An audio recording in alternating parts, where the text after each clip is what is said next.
नमस्कार दोस्तों।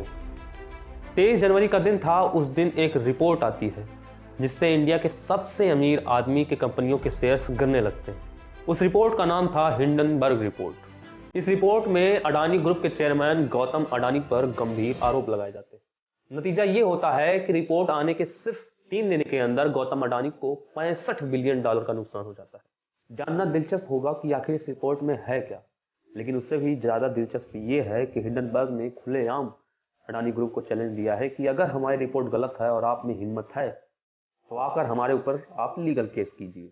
मतलब इतना कॉन्फिडेंट है हिंडनबर्ग रिपोर्ट। अडानी के बारे में तो सभी जानते हैं, यहाँ जानेंगे हम हिंडनबर्ग कंपनी के बारे में। यह एक अमेरिकन कंपनी है जिसकी स्थापना 2017 में नैथन एंडरसन नाम के व्यक्ति ने की थी। इनका मोटा मोटी काम होता है फाइनेंशियल रिसर्च करना। ये कंपनी कहती है कि हम ऐसे चीज़ों पर रिसर्च करते हैं जहां पर इंफॉर्मेशन का पहुंचना बहुत ही मुश्किल होता है, मतलब आसान नहीं होता। Uncovering hard to find information from a typical source. ये तो था हिंडनबर्ग कंपनी के बारे में। अब समझते हैं अडानी ग्रुप पर लगाए गए आरोपों के बारे में। अडानी ग्रुप के अंदर 7 बड़ी बड़ी कंपनियां हैं जो अलग अलग क्षेत्रों में फैली हुई हैं।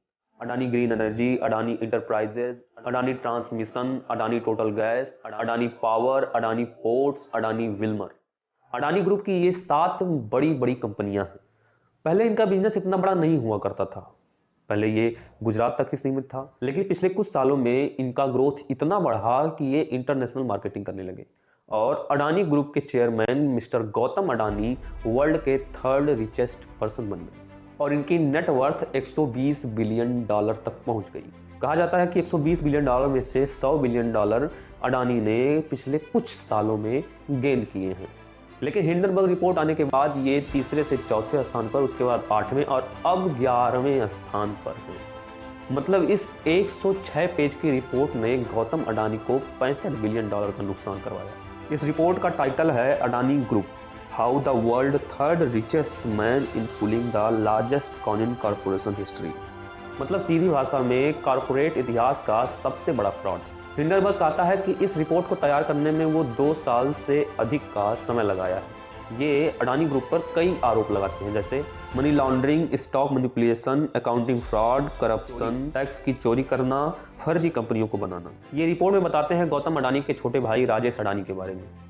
कहा जाता है कि 2004-05 में डायरेक्टरेट ऑफ रेवेन्यू इंटेलिजेंस ने इन पर आरोप लगाया था और ये 2 बार गिरफ्तार भी हो चुके हैं फर्जरी और टैक्स फ्रॉड के मामले में। बाद में गौतम अडानी इन्हें प्रमोट कर देते हैं और अडानी ग्रुप के मैनेजिंग डायरेक्टर बना दिया जाता है इन्हें। अगला आरोप लगता है गौतम अडानी के साले समीर बोरा पर।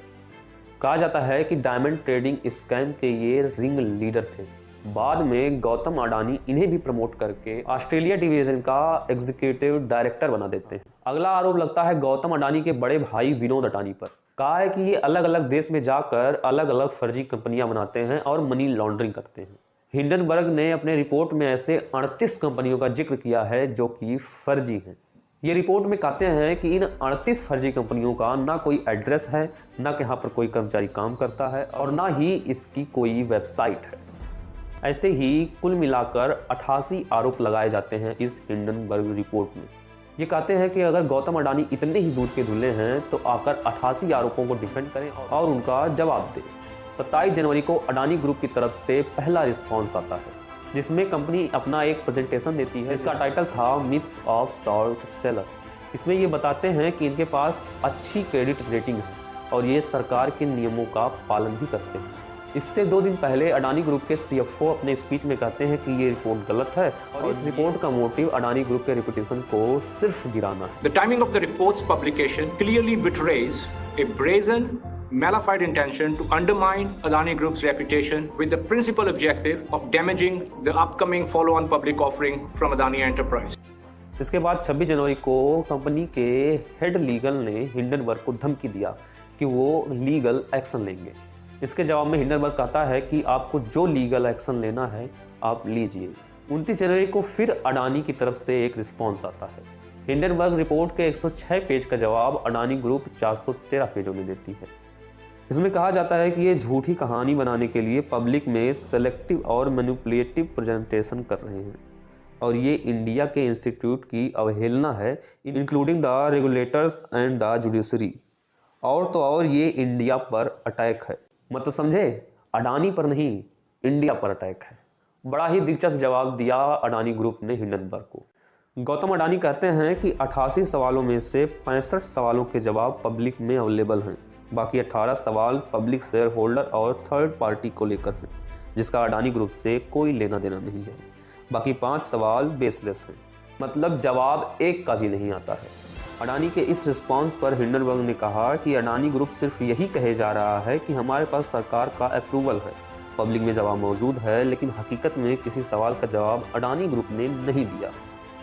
अडानी के इंडिया अटैक वाले बात पर हिंडनबर्ग कहता है कि देशभक्ति को बीच में लाकर सवालों से बचने की कोशिश की जा रही है और हमें इंडिया के वाइब्रेंट डेमोक्रेसी और इमर्जिंग सुपर पावर पर भरोसा है। तो ये बात तो साफ है कि हिंडनबर्ग इंडिया के डेमोक्रेसी और सुपर पावर होने पर सवाल नहीं उठा रहा है। उसका मेन टारगेट है अडानी ग्रुप और मिस्टर गौतम अडानी। इसके बाद 3 बड़े अपडेट्स और भी आए हैं। पहला, फॉर्ब्स ने आरोप लगाया है कि अडानी ग्रुप ने खुद के शेयर खरीदे हैं अपना स्टॉक प्राइस बढ़ाने के लिए। दूसरा, क्रेडिट स्विस जो स्विट्जरलैंड की बहुत बड़ी इन्वेस्टमेंट बैंक है, इन्होंने कहा है कि अब से ये अडानी ग्रुप के बॉन्ड्स को नहीं एक्सेप्ट करेंगे अगर कोई भी लोन लिया जाता है तो। मतलब कि क्रेडिट स्विस ने अडानी ग्रुप को जीरो लैंड घोषित कर दिया। तीसरा, अडानी ग्रुप ने अपने एफपीओ को कैंसिल कर दिया है। इसका रीजन इन्होंने शेयर प्राइस फ्लक्चुएशन बताया।